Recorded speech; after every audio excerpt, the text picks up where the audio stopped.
Hello dear colleagues and welcome to my channel. It's nice to be back with all of you today. We are going to listen to an audio story. As you can see here, it's raining. It's pouring, pouring, pouring, pouring. Yes, I know, it's a little bit sad music.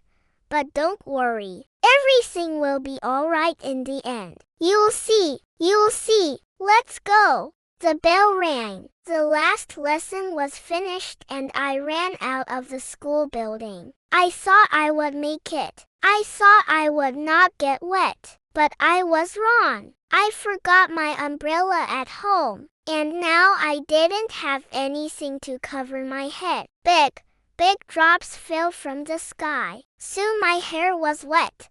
My shirt was wet. My jeans were wet. I felt cold. So cold. I stood there and I waited for my mom to pick me up. But my mom was late today. She had to work extra hours because our new TV was broken. Again, it doesn't matter what brand you buy.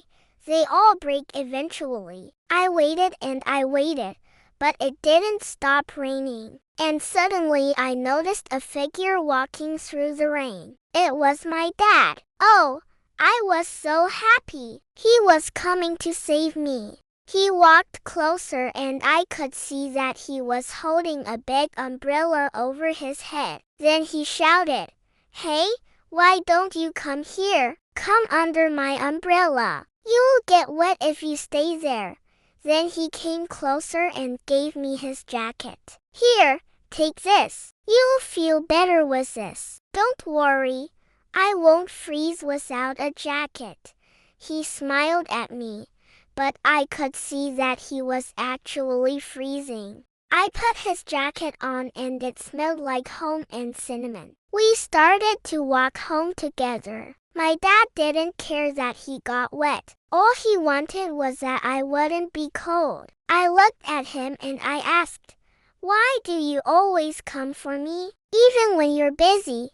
Even when you're tired?" He smiled and answered, "I told you, I always come for you. You're my daughter, aren't you? Of course I come for you." Then he wiped some raindrops off my hair and asked, "Did you have fun today at school?" I knew he didn't really want to hear about fractions and verbs, so I shook my head and said, "No, I just played on the playground. I really enjoyed it."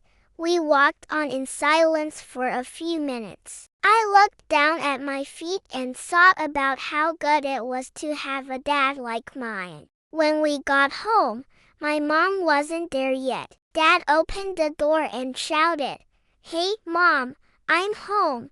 Then he turned to me and said, "Stay here. I'll make us some tea. You'll feel better with some hot tea." While he was making tea, I dried my shoes and hung my wet jacket next to Dad's jacket. It was the best Dad's jacket in the world.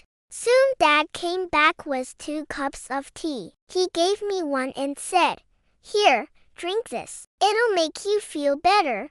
Then he sat down next to me and we drank our tea in silence. After a while, Mom came home with a big bag of groceries. "Oh, you're home early," she said. "I thought you were at work."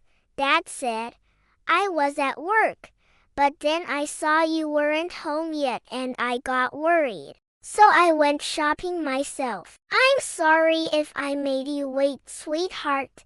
She kissed me on the cheek. "It's all right, Mom. It's all right." Then she turned to Dad and said, "Thank you for taking care of her. You're the best husband and the best dad in the world." Dad blushed. He never liked it when we praised him. "Oh, no, don't say that. It's all I do." Mom smiled and said, "Well, it's true. Now let's eat. I bought your favorite food tonight. Chicken and French fries." "Yeah," Dad and I said at the same time. When we were done eating, Mom and Dad went into their room to talk. I heard them talking quietly. Then I heard loud voices. I was so scared. I went into their room and asked, "What happened?" Mom and Dad looked at each other and then at me. They both had tears in their eyes. "Mom, Dad, what's wrong? Are you okay?" Dad sat me down on the bed and said, "Sweetheart, Mom and I have something very important to tell you."